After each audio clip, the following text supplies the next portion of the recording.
Anak ini adalah jenius. Nonton bola sekali. Dia dengan mudah memplot lintasan bola dan probabilitasnya mengenai net. Adegan yang sama. Tampilan horizontal, tampilan vertikal. Nonton berkali-kali. Tonton sampai TV rusak baru berhenti. Dalam kompetisi ia memperlakukan lapangan sepak bola sebagai papan catur. Kombinasi sempurna antara sepak bola dan catur. Dia melanjutkan untuk memprediksi jalur bola ke gawang. Menendang bola ke depan. Bisa tangkap. Menendang bola dari sisi kiri. Bisa tangkap. Tapi dia juga orang aneh. Saat tidur, harus berbaring ke arah pergerakan bumi. Janji bertemu harus tepat waktu. Sedikit terlambat dia akan marah. Jangan bilang sama aku jam 9. Sarapan hanya makan sereal. Hanya duduk di sebelah jendela untuk makan. Tetap menunduk saat berjalan dan tidak pernah melihat orang lain. Orang asing bertanya padanya. Dia akan menjawab. -77. Kadang dia akan ketawa sendiri. Hahaha. Untuk dia, bola hanyalah permainan yang sangat sederhana. Tapi tendangan bebasnya tidak terduga. Karena alam didasarkan pada keberuntungan. Jadi pada dasarnya tidak mungkin untuk menebak. Reaksi William tidak bisa secepat kecepatan kaki pemain. Ini membuat anak itu sedih. Hari berikutnya klub tutup. William berjalan 5 km ke lapangan sepak bola untuk berlatih menangkap penalti. Kekeras kepalaannya menyentuh pemiliknya. Ajari dia berlatih bola sendiri. Berlatih lagi dan lagi. Anak itu mengandalkan kecepatan bola. Tebak sudut dari garis bola. Di lapangan sepak bola sekali lagi. Pemain tendangan bebas. Sebelum pemain mengangkat kakinya, William sudah bisa menebak arah bola. Pemimpin klub menemukan bakatnya dia. Ingin dia memasuki kompetisi resmi. Kasir supermarket salah menimbang. Setelah bocah itu melihatnya, dia mengatakan yang benar di tempat. Orang-orang segera mengepung. Kasir membuli William karena tidak pandai berbicara. Memelototinya lalu membalas. Untungnya paman datang tepat waktu. Letakkan anak itu di troli dan seret pergi. Paman bilang dia terlalu jujur, menarik perhatian. Tapi tiba-tiba dia marah. Berat mereka bermasalah. William autis. Juga seorang jenius. Di lapangan sepak bola, dapat memprediksi lintasan bola. Tidak peduli seberapa sulit itu. Dia masih bisa menangkap bola. Karena autisme. Dia harus disetujui oleh dokter untuk berpartisipasi dalam kompetisi. Paman khawatir diagnosisnya tidak baik. Akan mempengaruhi William. Tapi dia tidak peduli. Dia sangat santai. Dan hasil ketika ketemu dengan dokter. Dia sangat gugup terus-menerus melihat jam tangannya. Mulut berulang kali mengatakan 77.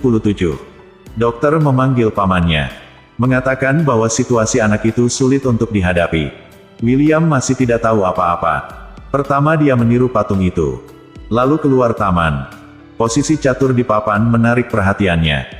Tanpa banyak berpikir pergi ke ruang kerja. Dia mengatakan pada semua bagaimana menyelesaikan catur. Dokter terdengar sangat menarik.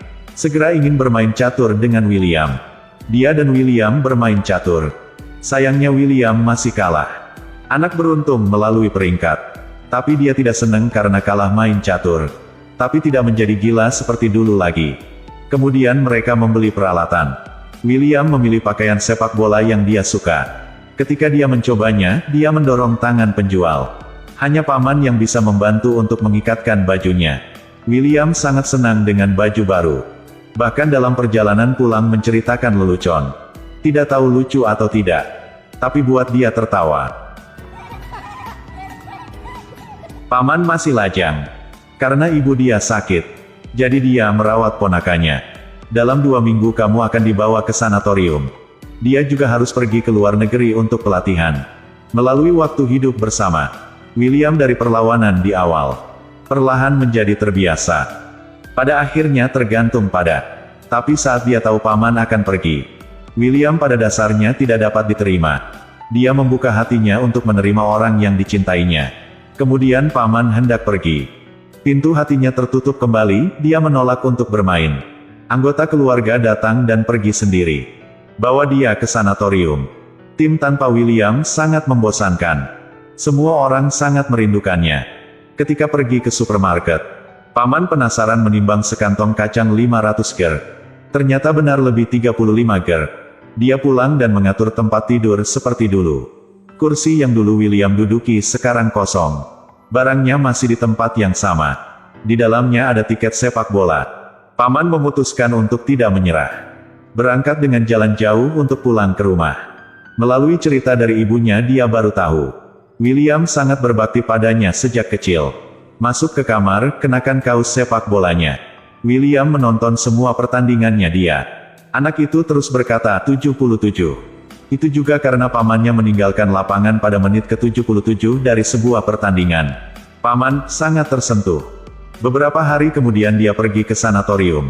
Memberitahu William bahwa dia memutuskan untuk berhenti bekerja. Dia mengeluarkan papan catur. Berharap ponakannya bisa mengajari dia bermain catur. Tapi William masih tidak bereaksi. Ketika paman ingin menyerah. Sayangnya, William mengeluarkan bidak catur dan mengaturnya. Paman berjanji untuk berada di sisinya selamanya. William akhirnya mengangkat kepala. Terima pengampunan untuk paman.